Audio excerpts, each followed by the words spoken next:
এটাই হলো তবলিগের মূল আদর্শ। এই তবলিগের পিছনে কাদের অবদান ছিল? তবলিগের পিছনে কাদের অবদান? আজকে তোমাদের ওলামায়ে কেরামকে ভালো লাগে না, ওলামায়ে কেরামের কথা তোমাদের ভালো লাগে না। তবলিগ কাদের দ্বারা সৃষ্টি হয়েছে? মাওলানা ইলিয়াস রহমাতুল্লাহ একজন দারুল দেওবন্দের সাহারপুরের বড় প্রখ্যাত আলেম মুহাদ্দিস ছিলেন, যিনি তাবলীগের নেশাব ফজাইল আমাল লিখেছেন। তিনি বিশ্ববিখ্যাত শাইখুল হাদিস, যাকে শাইখুল হাদিস বললে সারা পৃথিবীর মুসলমানরা চিনে। তিনি হলেন শাইখুল হাদিস জাকারিয়া কান্দরবী রাহমাতুল্লাহ আলাইহি। এই তাবলীগের সারা পৃথিবী ব্যাপী প্রচার প্রসার, পৃথিবীর আনাচে কানাচে এই তাবলীগের দাওয়াত পৌঁছে যাওয়ার পিছনে অবদান হযরতে ইউসুফ কান্দরবী রাহিমাহুল্লাহ, যিনি সেই শরহে মানিল আসার একটা বিখ্যাত হাদিসের গ্রন্থের ব্যাখ্যা গ্রন্থ লিখেছেন, আমানিউল আহবার শরহে মানিল আসার। সে 8 খণ্ডের বিশাল এক কিতাব। দেখলে আপনার মনে হবে এটা কোন আরব বিশ্বের কোন আলেম লিখেছে। এত বড় আলেম, ওই আলেমের অবদান সারা পৃথিবীর আনাচে কানাচে দাওয়াতের কাজ প্রসারিত হয়েছে। তবলীগ হলো উলামায়ে কেরামের অবদান, তবলীগের পিছনে উলামায়ে কেরামের মেহনত। আজকে কেন উলামায়ে কেরামকে তবলীগের বিরুদ্ধে খাড়া করা হয়েছে? আজকে কেন উলামায়ে কেরামকে তবলীগের দুশমন বানানোর চেষ্টা করা হচ্ছে? তাহলে বোঝা যায় তারা তবলীগকে ভিন্ন কাজে ব্যয় করতে চায়, তবলীগকে তারা ভিন্ন কাজে নিয়ে যেতে চায়। সেই জন্য সব সময় খেয়াল রাখতে হবে উলামায়ে কেরাম এই দিনের রাহবর, উলামায়ে কেরাম এই দিনের পাহারাদার। खुदा याद आए जिनको देख करवानो रखे पुतले, खुदा याद आए जिनको देख खेवानो रखे पुतले, नबूवत की ये वारिस है, यही है जिल्ल रहमानी, यही है जिनकी सोने को फजीलत है इबादत पर, ये उन्हीं की इत्तिका पर नाज करती है मुसलमानी, उन्हीं की शान खूबीबा नबूवत की विरासत है, उन्हीं का काम है दीनी मरासिम का निगहबानी, रहे दुनिया में और दुनिया से बिल्कुल बेताल्लुक हो, पहले दरिया में और हरगिज न कपड़ों को लगे पानी। সেই উলামায়ে কেরামের অবদান, যতদিন আপনি উলামায়ে কেরামের সাথে থাকবেন আপনার ঈমান সালামত থাকবে, আপনাকে কোন অপশক্তি আপনার ঈমান কেড়ে নিতে পারবে না। সেই জন্য আল্লাহ রাসূল সাল্লাল্লাহু আলাইহি ওয়াসাল্লাম বলেছেন, আল উলামা ওয়ারাসাতুল আম্বিয়া, উলামারা হলেন আম্বিয়াগণের ওয়ারিস। এটা ফজিলতের কথা বলা হয় নাই, জিম্মাদারির কথা বলা হয়েছে। উলামায়ে কেরাম এই দিনের পাহারাদার, এই কথা বলা হয়েছে। উলামায়ে কেরাম এই দিনের পাহারাদার, এই কথা বলা হয়েছে। আপনি ইতিহাস অধ্যয়ন করে দেখেন, উলামায়ে কেরাম কখনো বাতিলের সাথে আপোষ করে নাই, নিজের জীবনকে কোরবানি দিয়েছে, ফাঁসির কাস্টে ঝুলেছে। হযরত সৈয়দ হোসেন আহমদ মদনী রাহমাতুল্লাহ আলাইহি জেল কেটেছেন ব্রিটিশের বিরুদ্ধে আন্দোলন করে। হযরত শেখুল হিন্দ মাহমুদুল হাসান দেওবন্দি রাহমাতুল্লাহ আলাইহি 4 বছর মালটার জেলের মধ্যে সেই ছিলেন ব্রিটিশের বিরুদ্ধে আন্দোলন করবার কারণে। তারপরেও তারা ব্রিটিশের সাথে আপোষ করে নাই। সেইভাবে বাংলাদেশের উলামায়ে কেরাম, হাজারো উলামায়ে কেরাম জেলখানার মধ্যে বন্দী ছিল, বাতিলের সাথে আপোষ করে নাই। জেলখানার জীবনকে তারা বেছে নিয়েছে, প্রয়োজনে শাহাদত বরণ করেছে, তারপরও তারা বাতিলের সাথে আপোষ করে নাই। এটা আজকের ইতিহাস নয়, সাহাবায়ে কেরাম থেকে নিয়ে সেই ইতিহাস। ইমামে আজম আবু হানিফা রাহমাতুল্লাহি আলাইহি, ওনার মৃত্যু কোথায় হয়েছে? জেলখানায়। কেন জেলখানায় ওনার মৃত্যু হলো? ইমামে আজম আবু হানিফা রাহমাতুল্লাহি আলাইহি তৎকালীন শাসকের বিরুদ্ধে হক কথা বলবার কারণে ইমামে আজম আবু হানিফা রাহমাতুল্লাহি আলাইহিকে জেলখানায় বন্দী করা হয়েছে। হযরত ইমামে মালিক রাহমাতুল্লাহি আলাইহির হাতের আঙ্গুলগুলোকে সে লোহা দিয়া পিটাইয়া তেতলা করে দেওয়া হয়েছিল। হযরত ইমামে শাফিঈ রাহমাতুল্লাহি আলাইহিকে ওনার বাড়ি মদিনা থেকে বের করে দেওয়া হয়েছে, মক্কা থেকে বের করে দেওয়া হয়েছে। হযরত ইমামে আহমদ ইবনে হাম্বল রাহমাতুল্লাহি আলাইহিকে জেলখানায় বন্দী করা হয়েছে। প্রতিদিন 70টা করে তার পিঠের উপর বেতের আঘাত করা হতো। যারা প্রত্যক্ষদর্শী তারা তাদের বর্ণনা হলো, এমন জোরে আহমদ ইবনে হাম্বল রাহমাতুল্লাহি আলাইহির পিঠের মধ্যে জল্লাদ আঘাত করতো, একটা বেতের আঘাত যদি একটা হাতিকেও করা হয়, হাতি পর্যন্ত বেহুশ হয়ে যাবে। এত নির্যাতন তারা কেন সহ্য করলেন? শুধু হককে টিকিয়ে রাখার জন্য, ইসলামকে টিকিয়ে রাখার জন্য। इत्तेबाए अबू हनीफा की सनद जिंदा में है, इत्तेबाए अबू हनीफा की सनद जिंदा में है। हम बोले होता है कोड़े पीठ पर खाने के बाद, उंगलियां जब सल हो जाए मालिकी बनता है वह, उंगलियां जब सल हो जाए मालिकी बनता है वह, शाफिई बनता है वह घर से निकल जाने के बाद। সত্যিকারের যদি তুমি ইমামে আযম আবু হানিফার অনুসারী হয়ে থাকো, বিছানায় মরবার তুমি আশা করতে পারবে না। প্রয়োজনে তোমাকে জেলখানায় সেই ফাঁসির কাস্তে জুড়ে শাহাদাতের মৃত্যু আশা করতে হবে, ঠিক কিনা? তারপরও হক কথা বলতে হবে, তারপরও হক কথা বলতে হবে। সেই জন্য উলামায়ে কেরাম এই উম্মতের পাহারাদার, এই দ্বীনের পাহারাদার। যখন এর দ্বারা তারা যা কিছু বলবে সেটাই আমাদেরকে শুনতে হবে, সেটাই আমাদেরকে মানতে হবে। আজকে যারা তাবলীগের মধ্যে বিরোধ তৈরি করে উলামায়ে কেরামকে আপনাদের দুশমন ভাবতেছেন, তাদেরকে আমি বলবো, ভাই উলামায়ে কেরাম আপনাদের দুশমন নয়, আপনারা সেই বাতিলের কাছে বিক্রি হয়ে গেছেন। সেই জন্য উলামায়ে কেরাম চায় আপনাদেরকে হাতে পায়ে ধরে বুঝাইয়া সেই হেদায়েতের প্রতি ফিরিয়ে আনার জন্য। আপনি উলামায়ে কেরামকে কখনো দুশমন ভাবতে যাবেন না, উলামায়ে কেরামের বিরুদ্ধে চলে যাবেন, তাহলে আপনার ঈমান, আপনার হেদায়েত কখনো সালামত থাকবে। আজকে আমরা বাংলাদেশের মধ্যে মুসলমান সংখ্যা গরিষ্ঠ মুসলমান বলে দাবি করি। কয়জন মুসলমান বাস্তবে খুঁজে পাবো? আমাদের মুসলমানের পরিচয় দেখ। আমার নাম আব্দুল্লাহ, আমার নাম আব্দুল খালেক, এটাই আমার মুসলমানের পরিচয়। আল্লাহ রসুলের সব থেকে বড় দুশমন, যিনি আল্লাহ রসুলকে সব থেকে বেশি কষ্ট দিয়েছেন, তার নাম কি ছিল জানেন? আব্দুল্লাহ। যে আল্লাহ রসুলকে সবচেয়ে বেশি কষ্ট দিয়েছেন তার নাম হলো আব্দুল্লাহ। আব্দুল্লাহ ইবনে উবাই ইবনে সুলুল, মুনাফিকের নেতা হিসেবে প্রসিদ্ধ। আব্দুল্লাহ নামেই যদি মুসলমানের পরিচয় হয়, তাহলে আব্দুল্লাহ তো মুনাফিকের নেতা। আপনি দাঁড়িয়ে রাখছেন, এটাই আপনার মুসলমানের পরিচয়। অনেক হিন্দু বৌদ্ধরাও তো দাঁড়িয়ে রাখে। আপনি হত্যা করেছেন, এটাই কি আপনার মুসলমানের পরিচয়? অনেক খ্রিস্টানরাও তো হত্যা করে। তা আমার মুসলমানের পরিচয় কি? কুরআনুল কারীমের মধ্যে আল্লাহ মুসলমানের পরিচয় দিয়েছেন, ক্বাদ আফলাহাল মুমিনুন আল্লাযীনা হুম ফী সালাতিহিম খাশিউন। যারা সত্যিকারের ঈমানদার, যারা ঈমানের দৌলতে ভূষিত হয়েছে, যারা বাস্তবে ঈমানদার, তারাই কেবলমাত্র সফল, তারাই কেবলমাত্র সফল। দুনিয়াতেও তারা সফল, আখিরাতেও তারা সফল। এখন প্রশ্ন হলো, ঈমানদার কারা? আল্লাহ পাক পরওয়ারদিগারে আলম সেই ঈমানদারের পরিচয় তুলে ধরেছেন। এক নাম্বার তার পরিচয় হলো আল্লাযীনা হুম ফী সালাতিহিম খাশিউন, যারা দৈনিক বিনয়িতার সাথে নামাজ আদায় করে, তারা হলো মুসলমান। এখন সমাজের মধ্যে মুসলমানের অভাব নাই। যদি আদমশুমারি হয়, আদমশুমারির মধ্যে রিপোর্ট আসবে বাংলাদেশের মধ্যে ৯২% মুসলমান। কিন্তু আপনি যখন মসজিদের মধ্যে ফজরের সময় যাইয়া দেখবেন, যে এলাকার মধ্যে ৫০০ মুসলমান বসবাস করে, মসজিদের মধ্যে মাত্র মুসল্লি হলো ২ জন বা ১ জন। কোন মসজিদের মধ্যে এমন হয় যে ইমাম সাহেব কোন মুসল্লিও খুঁজে পায় না, বেচারা একাই নামাজ পড়াইতে হয়। আজকে আমি মুসলমানের পরিচয় ধারণ করলাম, বাস্তব ঈমানদার এখনো পর্যন্ত হইতে পারলাম না। হাদিসে পাকের মধ্যে আল্লাহ রাসূল সাল্লাল্লাহু আলাইহি ওয়াসাল্লাম ইরশাদ করেন, সায়াতি আলান নাসি জামানুন লা ইয়াবকা মিনাল ইসলামি ইল্লা ইসমুহু ওয়া লা ইয়াবকা মিনাল কুরআনি ইল্লা রাসূহু মাসাজিদুহুম আমিরাতুন ওয়া হিয়া খারাবুন আনিল হুদা। আমার উম্মতের উপরে এমন একটা সময় আসবে, মুসলমানের নামটা মাত্র বাকি থাকবে, বাস্তব মুসলমানিত্ব তাদের ভিতরে বাকি থাকবে না, মুসলমানিত্ব তাদের ভিতরে থাকবে না। আব্দুল্লাহ আব্দুল খালেকের পুত্র, নামে মুসলমান, সমাজের মধ্যে মুসলমান হিসেবে গণনা করা হয়, আদমশুমারির মধ্যে মুসলমান হিসেবে গণনা করা হয়।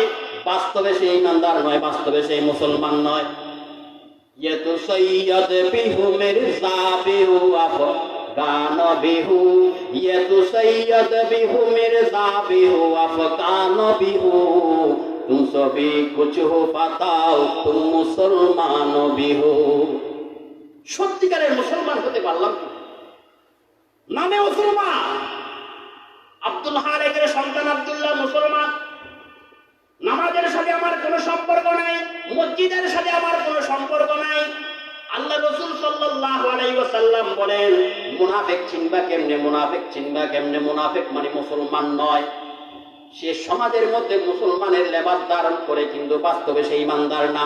আল্লাহ রাসূল বলেন, মুনাফিক চিনার একমাত্র আলামত হলো সেই মুনাফিক কখনো এশারের নামাজ আর ফজরের নামাজের মধ্যে মসজিদে আসবে না। তার কাছে এশারের নামাজ বড় কষ্ট লাগে, ফজরের নামাজ তার বড় কষ্ট লাগে। আল্লাহ রাসূলের জামানায় মুনাফিক চিনার আলামত ছিল এশারের নামাজে ফজরের নামাজে মসজিদে হাজির না হওয়া। এখন আপনি আমি চিন্তা করি একটু, কয়দিন ফজরের সময় আর এশারের সময় মসজিদে যেতে পারলাম, আমার নাম কি কোনো মুনাফিকের হাতায় উঠে গেল? কোনদিন চিন্তা করি নাই। অথচ হযরত ওমর রাদিয়াল্লাহু তাআলা যাকে দ্বিতীয় খলিফা বলা হয়েছে, যার ব্যাপারে আল্লাহ রাসূল বলেছেন, লাউ কানা নবিয়্যুন বাদি লাকানা ওমর, আমার পরে যদি আল্লাহ কাউকে নবী বানাতেন ওমরকেই নবী বানাতেন। যার ব্যাপারে আল্লাহ রাসূল আরো বলেছেন, লাউ সালাকা ওমর ফি তরিকিন লা সালাকা শাইতানু ফি তরিকিন আখার, যদি ওমর কোন রাস্তা দিয়ে হাঁটে শয়তান অন্য রাস্তা দিয়ে পলায়। যারা শয়তান দেখলে পর্যন্ত ভয় করে, এই ওমর হযরতে হুযাইফার কাছে গিয়ে বলতেছে, হুযাইফা বলো তো দেখি, আল্লাহ রাসূল তো তোমার সমস্ত মুনাফিকের লিস্ট দিয়ে গেছে। আল্লাহ রাসূলের জামানায় যতগুলো মুনাফিক ছিল সমস্ত মুনাফিকের নাম, বাপের নাম সহ লিস্ট দিয়ে গেছেন হযরত হুযাইফার কাছে। সেজন্য হুযাইফাকে বলা হয় সিররুর রাসূলুল্লাহ সাল্লাল্লাহু আলাইহি ওয়াসাল্লাম। আল্লাহ রাসূলের গোপন রহস্য সম্পর্কে অবগত ছিলেন তিনি। সেই হুযাইফার কাছে গিয়ে ওমর বলে, ওমর হুযাইফা বলো দেখি আমার নামটা তোমার সেই লিস্টের মধ্যে আছে কিনা। হযরত হুযাইফা বলেন, হে ওমর আমিরুল মুমিনিন, এমন প্রশ্ন আপনি আমার আর কখনো করবেন না। এটা হলো আল্লাহ রাসূলের একটা আমানত। আল্লাহ রাসূল আমাকে গোপনভাবে বলেছেন, এই আমানত আমি কারো কাছে প্রকাশ করতে পারবেন না, পারবো না। আপনি দয়া করে এমন প্রশ্ন আমারে আর করবেন না।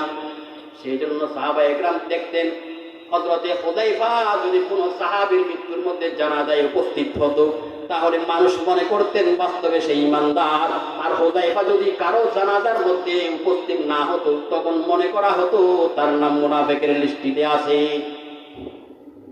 হযরত ওমরের মতো মানুষ পর্যন্ত আশঙ্কা করে আমার নাম কোনো মুনাফিকের হাতে আছে কিনা।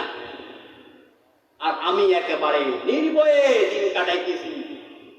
ফজরের নামাজে আমার অংশগ্রহণ নাই, এশারের নামাজে আমার অংশগ্রহণ নাই।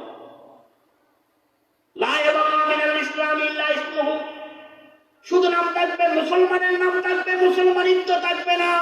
ওয়ালা ইয়াবকা মিনাল কুরআনি ইল্লা রাসমুহু, কোরআনের অক্ষরগুলো বিদ্যমান থাকবে, কোরআনের প্রতি পাওয়া যাবে, কিন্তু কোরআন পড়নেওয়ালা, কোরআন বুঝনেওয়ালা পাওয়া যাবে না। কোরআন এখন আছে, পাওয়া যায়, প্রতি মুসলমানের ঘরে কোরআন পাওয়া যায়, দোকানেও কোরআন পাওয়া যায়, মার্কেটেও কোরআন পাওয়া যায়, সব জায়গায় কোরআন পাওয়া যায়। তবে ঘরে যাইয়া দেখবেন কয়জন কোরআন পড়নেওয়ালা, কোরআন বুঝনেওয়ালা পাওয়া যায়। এক সময় মুসলমানের ঘরে এমন ছিল, সকাল বেলায় কোরআন তেলাওয়াত ছাড়া তাদের কোনো চা নাস্তার ব্যবস্থা হতো না। সকাল বেলায় সকলেই মিলে একসাথে কোরআন তেলাওয়াত করত, তারপরে তাদের খাবারের আয়োজন হতো। কিন্তু এখন তো এমন মডার্ন, এমন আধুনিক যুগ হয়ে গেছে, সকাল বেলায় ঘুম থেকে উঠে মোবাইল নিয়ে এসে গান বাদ্য বাজনায় ব্যস্ত। কোরআনের সাথে মুসলমানের সম্পর্ক নাই।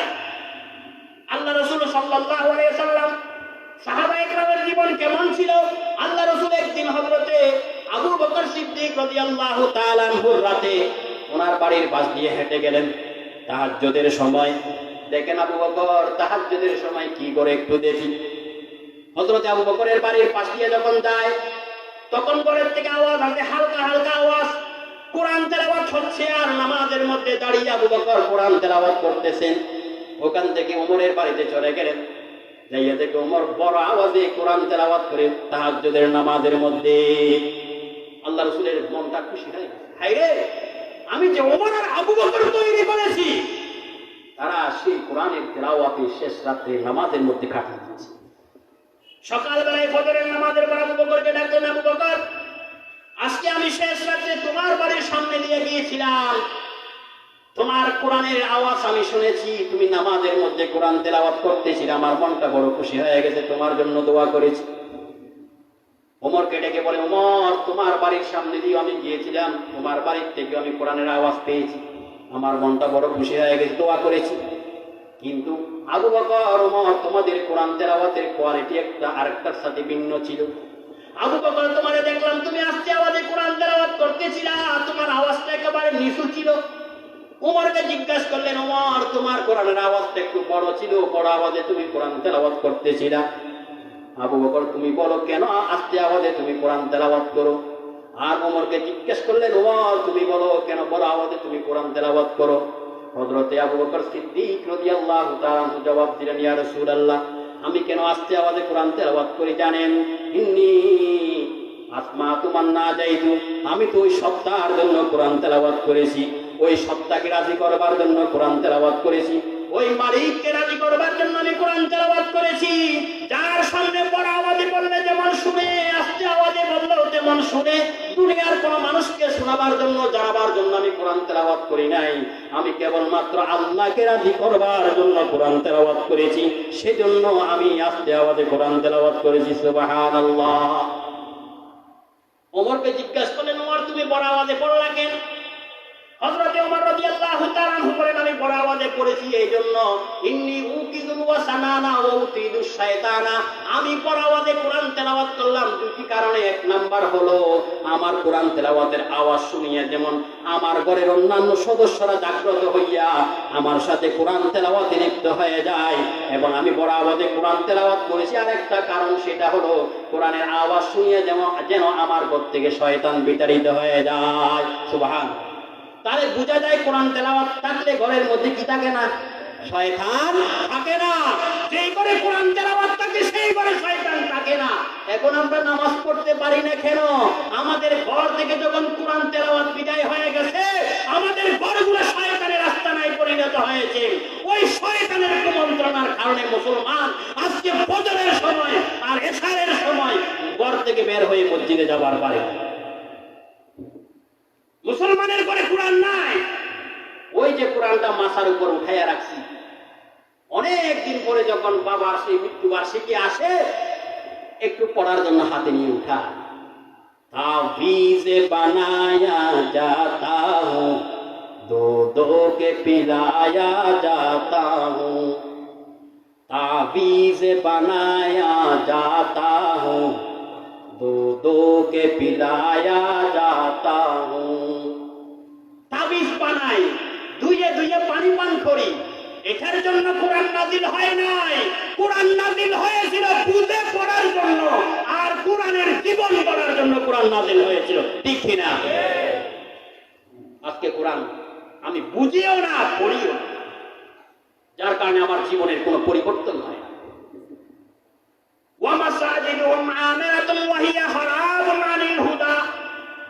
মসজিদগুলা বিশাল বিশাল বিল্ডিং এ পরিণত হয়ে যাবে, তবে মুসলমান নামাজি খুঁজে পাওয়া যাবে না। আগে মসজিদগুলা ছিল ছোট ছোট পেরার ঘরের, মাটির ঘরের মসজিদ, কিন্তু মুসল্লি দিয়া ভরপুর ছিল। এখন মসজিদগুলো এত উন্নত হয়েছে, টাইলসওয়ালা এয়ার কন্ডিশনের মসজিদ হয়েছে, কিন্তু ফজরের সময় মুসল্লি খুঁজে পাওয়া যায় না। মসজিদি মরসিয়া হে কে নামাজি না রহি, মসজিদি মরসিয়া হে কে নামাজি না রহি, यानी वा साहिब औसाफ हिजाजी न रही, रह गया रस्म अज़ा रोहे बेलाली न रही, फलसफा रह गया तलकीन गजाली न रही। মসজিদ যেন খালি, সে কাঁদতেছে আমার মতো মুসলমান দেখে, যে মুসলমান তোর কাছে কি আজানের আওয়াজ যায় না? তুই কেন মসজিদে আসতে পারলি না? প্রতিদিন 5 বার আমার কানে আযানের আওয়াজ আসে, কিন্তু আমি মুসলমান হতভাগা, প্রতিবার আওয়াজ আসার পরে মসজিদের দিকে কদম বাড়াইতে পারি না। তারপরও নিজেকে নাম দিয়েছি মুসলমান। একটু চিন্তা করা দরকার, আমি মুসলমানের লিস্টিতে আমার নামটা আছে কিনা। মুসলমানের জীবন থেকে কিভাবে নামাজ বাদ যায়? মুসলমানের পরিচয় হলো নামাজ। আল্লাহ রাসূল বলেন, কাফের, বদ্দিন আর মুসলমান চিনার উপায় হলো একটা, নামাজ। যার ভিতরে নামাজ আছে চিনবেন সেই মুসলমান, যার ভিতরে নামাজ নাই চিনবেন সেই মুসলমানের গণ্ডির ভিতরে। সেই জন্য আখিরি জামানা মুসলমান বিভিন্ন দলে বিভক্ত। নিজের ঈমান হেফাজত করা, নিজের আমল হেফাজত করা বড় কঠিন হবে। আল্লাহ রাসূল বলেন, এমন একটা সময় আসবে আমার উম্মতের ঈমান আর আমল হেফাজত করা এত বেশি কঠিন হবে, একটা জ্বলন্ত আঙ্গারাকে হাতের ভিতরে নিলে যেরকম কষ্ট হবে, নিজের ঈমান আর আমলকে সেভাবে ধারণ করা কষ্ট হবে। সেই জন্য নিজের ঈমান আর আমলকে হেফাজত করার চেষ্টা করেন। হাদিস একটা আমি পাঠ করেছি, ইহুদিরা ধর্ম নিয়ে দলাদলি করে ৭১ দলে বিভক্ত হয়েছে। তাফাররাকাতিল ইয়াহুদ আলা ৭১ ফিরকা ওয়া তাফাররাকাতিন নাসারা আলা ৭২ ফিরকা ওয়া সাতাফতারিকু উম্মতি আলা ৭৩ ফিরকা। ইহুদিরা ধর্ম নিয়ে দলাদলি করে ৭১ দলে বিভক্ত হয়েছিল, নাসারারা ধর্ম নিয়ে দলাদলি করে ৭২ দলে বিভক্ত হয়েছে, আর আমার উম্মত ধর্ম নিয়ে দলাদলি করে ৭৩ দলে বিভক্ত হবে। আল্লাহ রাসূল বলেন, কুল্লুহুম ফিন্নার, সমস্ত দলই হবে জাহান্নামী, একটা মাত্র দল হবে জান্নাতি।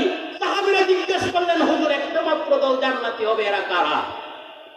আল্লাহ রাসূল বলেন, মা আনা আলাইহি ওয়া আসহাবী, যারা আমার সুন্নতের উপর অটল থাকবে, আমার সাহাবীদের আদর্শের উপর অটল থাকবে, তারাই কেবলমাত্র আহলুস সুন্নতি ওয়াল জামাআহ, তারাই কেবলমাত্র জান্নাতি। ঠিক কিনা? আহলুস সুন্নতি ওয়াল জামাআহ, আহলুস সুন্নাহ মানে মা আনা আলাইহি, ওয়াল জামাআহ মানে ওয়া আসহাবী, আমার নবীর সুন্নতকে যারা ধারণ করে, আমার নবীর সাহাবীদের আদর্শকে যারা ধারণ করে, তারাই কেবলমাত্র আহলুস সুন্নতি ওয়াল জামাআহ। কিন্তু আমাদের সমাজের মধ্যে আহলুস সুন্নতি নাম ব্যবহার করে কিছু মানুষ পেট পালে, আছে না নাই? আমাদের দেশে কিছু মুসলমান আছে আহলুস সুন্নতি ওয়াল জামাতের নাম ধারণ করে বিক্রি করে পেট পালাবার চেষ্টা করে, মাজারে গিয়ে সিজদা মারে, নাম দেয় আহলুস সুন্নতি ওয়াল জামাত। তাদের নবীর ইশক আর প্রেম উঠে যায় 12 রবিউল আউয়াল আসলে, আর সারা জীবন তাদের ভিতরে নবীর ইশক পাওয়া যায়। সুন্নতকে যারা ধারণ করবে, সাহাবায়ে কেরামের আদর্শকে যারা ধারণ করবে, তারাই কেবলমাত্র আহলুস সুন্নাত ওয়াল জামাআহ। যাদের 24 ঘন্টা নবীর ইশক তাদের ভিতরে থাকবে, সাহাবায়ে কেরামের আদর্শ তাদের ভিতরে থাকবে, তারাই হতে পারে আহলুস সুন্নাত ওয়াল জামাআহ। যারা মাজার বিক্রি করে চলেন, যারা মাজারে গিয়ে সিজদা করেন, যারা পেট পালবার জন্য দরুদকে ব্যবহার করে, তারা কখনো আহলুস সুন্নতি ওয়াল জামাআহ হতে পারে না। আহলুস সুন্নতি ওয়াল জামাতের আকীদার কিতাব আছে, শরহুল আকায়েদ আন-নাসাবিয়্যা, আকীদাতুত তাহাবী, মুসামেরা, এই সব কিতাবগুলো হলো আহলুস সুন্নতি ওয়াল জামাতের আকীদার উপর লিখিত কিতাব। আর সবগুলো কিতাব পড়ানো হয় আমাদের কওমি মাদ্রাসায়, একেবারে শুরু থেকে শেষ পর্যন্ত পড়ানো হয়। যতগুলো সেখানে আকীদার বিবরণ আছে, সবগুলো আকীদাকে আমরা ধারণ করি। আর যারা নিজেদেরকে আহলুস সুন্নাত ওয়াল জামাত দাবি করে, আমি তাদেরকে চ্যালেঞ্জ দিয়ে বলতে পারি, এই সকল কিতাব তারা তো পড়বে দূরের কথা, জীবনে চোখেও দেখে না। তারা কিভাবে আহলুস সুন্নাত ওয়াল জামাত হলো? এখন আহলুস সুন্নাত ওয়াল জামাতের পরিচয় কি? মিলাদ পড়লে আহলুস সুন্নাহ, মাজার গেলে আহলুস সুন্নাহ, মাজারে গরু দিলে আহলুস সুন্নাহ, মাজারে সিজদা করলে আহলুস সুন্নাহ, এগুলোর বিরোধী করলে তারা ওয়াহাবি হয়ে যায়। মাজারে সিজদা দেওয়া, মাজারে যাওয়া আহলুস সুন্নাতের কোন কিতাবে লেখা আছে? মিলাদ পড়লে আহলুস সুন্নাহ হবে, মিলাদ না পড়লে আহলুস সুন্নাহ হবে না, কোন কিতাবে লেখা আছে? বলে আপনাদের অন্তরে রাসূলের মহব্বত নেই, আপনারা মিলাদের বিরোধিতা করেন কেন? আমরা মিলাদের বিরোধিতা করি রাসূলের মহব্বতের কারণে। আমরা মিলাদের বিরোধিতা করি রাসূলের মহব্বত থাকার কারণে। তোমরা তো মিলাদের নামে রাসূলের অপমান করো, রাসূলকে অপমান করো। সাহাবায়ে কেরাম যেভাবে আল্লাহ রাসূলকে ভালোবাসতেন, হাবিব যেভাবে আল্লাহ রাসূলকে ভালোবাসতেন, এরা জীবনে মিলাদ করে নাই, এরা জীবনে মিলাদের নামে জশ্নে জুলুস করে নাই। জশ্নে জুলুস মিলাদের নামে বের করা, এটা হলো ইহুদি খ্রিস্টানদের সংস্কৃতি। ইহুদি খ্রিস্টানদের সংস্কৃতির মাধ্যমে আমার নবীর জন্ম উৎসব পালন করা, এটা হলো আমার নবীকে অপমান করা ছাড়া আর কিছু না, ঠিক কিনা বলে? আমার নবীকে কিভাবে মহব্বত করতে হবে সাহাবায়ে কেরাম শিখিয়ে গেছে। লা ইউমিনু আহাদুকুম হাত্তা আকুনা হাব্বা ইলাইহি মিন ওয়ালিদিহি ওয়া ওয়ালাদিহি ওয়ান নাসি আজমাইন। আল্লাহ রাসূল বলেন, কখনো ঈমানদার হতে পারবা না যতক্ষণ পর্যন্ত তোমার অন্তরে আমি নবীর মহব্বত, তোমার দুনিয়ার চাইতে, তোমার সম্পদের চাইতে, তোমার আত্মীয় স্বজন, সন্তান সন্ততির চাইতে, এমনকি তোমার জীবনের চাইতে বেশি না হবে, ততক্ষণ পর্যন্ত তুমি ঈমানদার দাবি করতে পারবা না। সাহাবায়ে কেরাম নিজের জীবন দিয়ে প্রমাণ দিয়েছেন আল্লাহ রাসূলকে নিজের জীবনের চাইতে বেশি ভালোবাসতেন। সুবহানাল্লাহ। নিজের সন্তানের চাইতে বেশি ভালোবাসতেন, নিজের স্ত্রীর চাইতে বেশি ভালোবাসতেন, নিজের ধন সম্পদের চাইতে বেশি ভালোবাসতেন। হযরত আবু বকর সিদ্দিক রাদিয়াল্লাহু তাআলা আনহু বদরের যুদ্ধের মধ্যে যখন তার একটা সন্তান আব্দুর রহমান কাফের ছিল, ওই কাফেরের পক্ষ হইয়া আল্লাহ রাসূলের বিরুদ্ধে বদরের যুদ্ধের মধ্যে অংশগ্রহণ করেছে। পরে বদরের যুদ্ধ শেষ হওয়ার পরে আব্দুর রহমান মুসলমান হয়ে যখন ফিরে আসে, আবু বকর সিদ্দিক রাদিয়াল্লাহু তাআলা আনহুকে বলতেছে, বাবা যান, আমি তো কাফেরের পক্ষ হইয়া বদরের মধ্যে যুদ্ধ করেছিলাম, আপনাকে আমি কয়েকবার আমার হাতের নাগালে পেয়েছিলাম, যদি আমি চাইতাম তরবারি দিয়ে আপনাকে হত্যা করতে পারতাম, কিন্তু আমি বাবা হওয়ার কারণে আপনার প্রতি শ্রদ্ধা দেখাই আপনাকে আমি হত্যা করি নাই। হযরত আবু বকর সিদ্দিক রাদিয়াল্লাহু তাআলা আনহু বলে, হে আমার সন্তান, তোমাকে আমি একবারের জন্য আমার সামনে দেখতে পাই নাই, যদি আমি তোমাকে আমার সামনে দেখতে পাইতাম, আমি নিজ হাতের তরবারি দিয়া তোমাকে দ্বিখণ্ডিত করে দিতে দ্বিধা করতাম না। সুবহানাল্লাহ।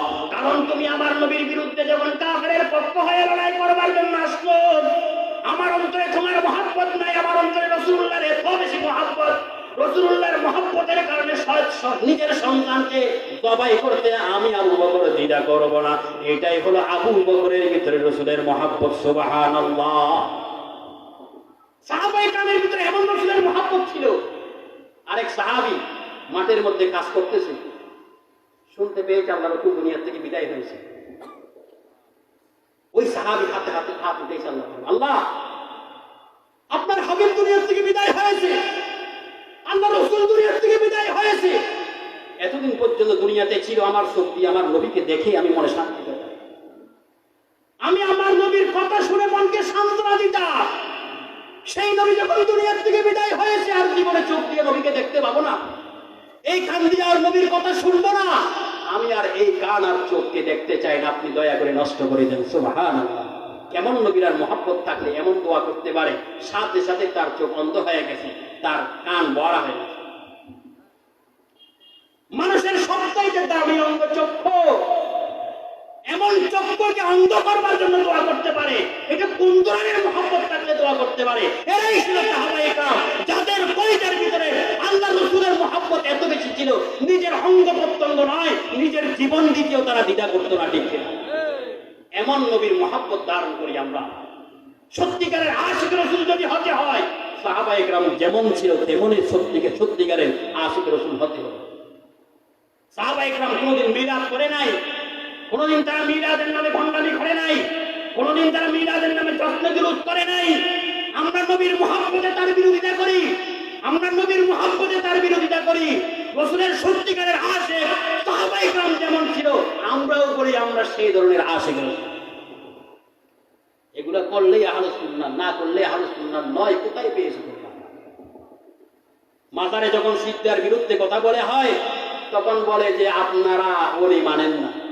কে বলেছে ওলি মানি না? আল্লামা মুহিবুল্লাহ বাবুনগরী দামাত বরকাতুল আলিয়া, উনি বর্তমান যুগের শ্রেষ্ঠ আল্লাহর ওলি।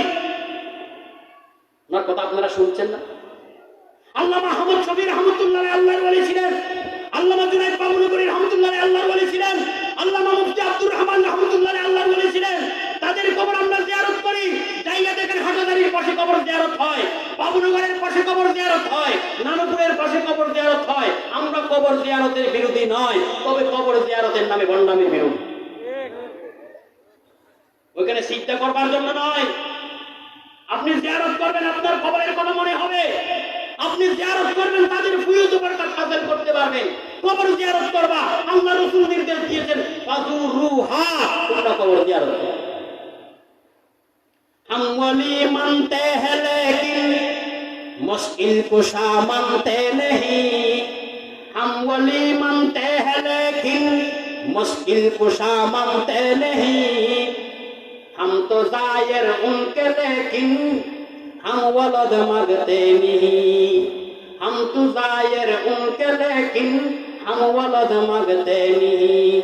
नूर से भरपूर है जब औलिया की मरकजी, नूर से भरपूर है जब औलिया की मरकजी, मोमकिन दिल और बत्ती हम जलाते हैं, मोमकिन दिल और बत्ती हम जलाते हैं। আমরা আল্লাহর ওলিদের বিরোধী নয়, আল্লাহর ওলিকে মানার মানে হলো আল্লাহর ওলিরা যা সবক আমাদেরকে দিবেন, যা নসিহত আমাদেরকে করবেন, তারা যেভাবে নিজের জীবনকে সাজিয়ে আল্লাহর ওলি হয়েছেন তাদের মতো নিজের জীবনকে করে আল্লাহর ওলি হওয়ার চেষ্টা করা, এটাই হলো আল্লাহর ওলিকে। আজ এখন আমাদেরকে বিভক্ত করে ফেলা হচ্ছে, আমরা আহলুস সুন্নাতের বিরোধী বলা হচ্ছে, আমাদেরকে আহলুস সুন্নাত ওয়াল জামাতের দুশমন বলা হচ্ছে। সেই জন্য বাস্তবে আহলুস সুন্নাত ওয়াল জামাতি কারা? উলামায়ে দেওবন্দ যারা। উলামায়ে দেওবন্দ ছিলেন আহলুস সুন্নাত ওয়াল জামাতের আকীদার বিশ্বাসী, তারা আহলুস সুন্নাত ওয়াল জামাতের কিতাবগুলো পড়ায় আবার এগুলো বিশ্বাস করে। তারা আহলুস সুন্নাত ওয়াল জামাতের আকীদাও জানে না, কিতাবও পড়ে না, এমনি এমনি শুধু পেট পালবার জন্য আহলুস সুন্নাত ওয়াল জামাতের নাম ব্যবহার করে নিজেদের পেট পালার ধান্দা করার কিছু করে না। ঠিক কিনা বলেন? আল্লাহ পাক আমাদেরকে বুঝার আমল করার তৌফিক দান করুন। সত্যিকারের আহলুস সুন্নাত ওয়াল জামাতের অনুসারী হয়ে এই দুনিয়াতে থাকিয়া ঈমানের সাথে আমলের সাথে দুনিয়া থেকে যাওয়ার তৌফিক দান করুন। যারা মাহফিল করেছেন, মাহফিলের আয়োজন করেছেন, রায়পুর ইস্তাহাল উম্মাহ সংস্থার যারা সদস্যবৃন্দ রয়েছেন, আল্লাহ তাদেরকে নেক হায়াত দান করুন, তাদের আমলকে, তাদের এই মেহনতকে আল্লাহ কবুল করুন, এই মাহফিলকে আল্লাহ তা কিয়ামত জারি রাখুন।